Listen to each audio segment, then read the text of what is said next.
So today we're looking at building smoothness into our ride. We're out with Maya from Maya's Motorcycle Adventures. We're just leaving the Macnu car park and heading down for a bite to eat.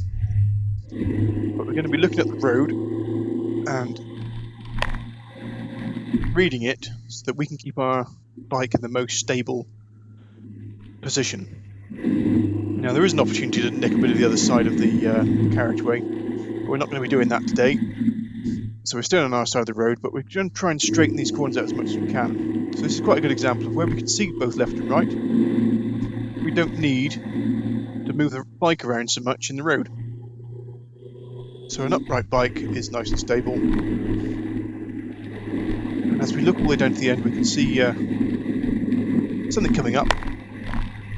But we've also got a straight line then. We can stitch between these corners, so we're hardly putting any input into the bike at all. We're just straightening all these bends out, keeping it dead straight, dead upright. So in these sort of conditions, that's just what you need. The car up ahead seems to have a bit of a liking for leaving his brake lights on. He's not actually slowing down at all, just resting his foot on the pedal.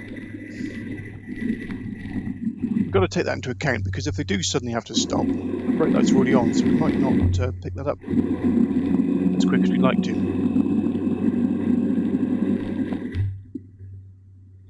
Looking at our warning signs, we've got a right turn and the road narrows. We can expect cars to be in the middle of the road, so that's why we're over to the left-hand side. Looking across through the poles, can we see anything coming around that's going to affect us? And if we can't, well, then we can use our bit of road as much as we like.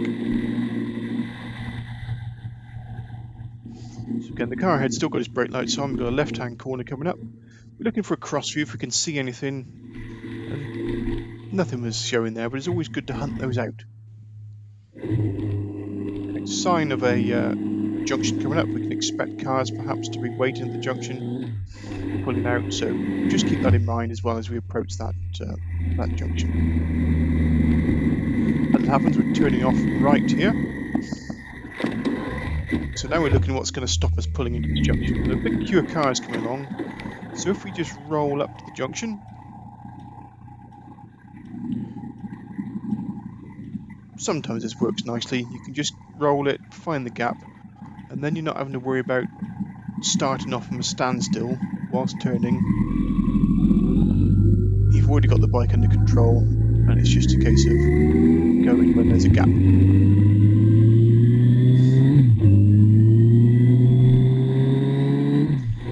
So off we go again, reading the road, seeing what we can see. We've got the road narrow sign, but again, here's an opportunity to straighten this road out.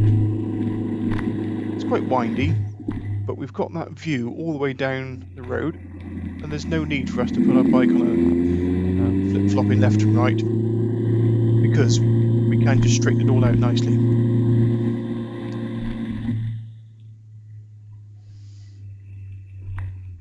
Okay, so reading the road signs, looking for a cross view. I think coming across over that hedge that we can see. There's the cross view. Now we're looking for the next one. We're looking at the road, it's going around to the right hand side. Is there a cross view? Nice early one. Up over the top of that sheep field. Okay, is there anything coming down that's going to affect us on this corner? So things like buses, tractors, lorries, that sort of thing, that are going to use our part of the road, which means we have to change position. In that case, there's nothing there at all, so we can use all the road up. No problem whatsoever. Road signs again, road narrows, pedestrians, so keep your eyes peeled. You know, what can you expect to be happening as we tip in around these corners?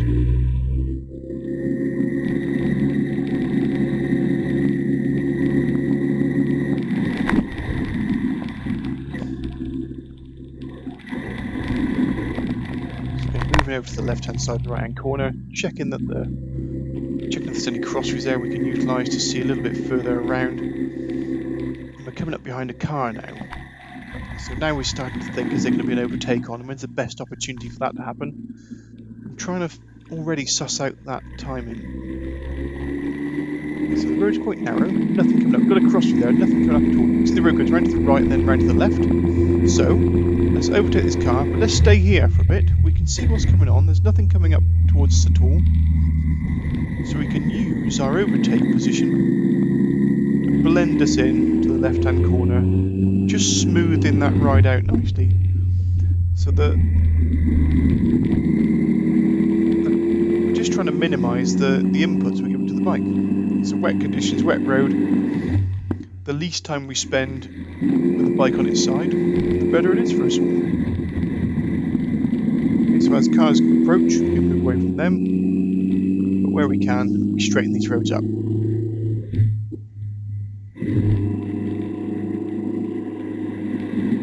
See the corners going round to the left, so we move over to the right, so we get a better view where it is, then back round to the right hand side. Again, just moving the bike, using the road, using our size and our width to give us our advantage when we're reading these roads.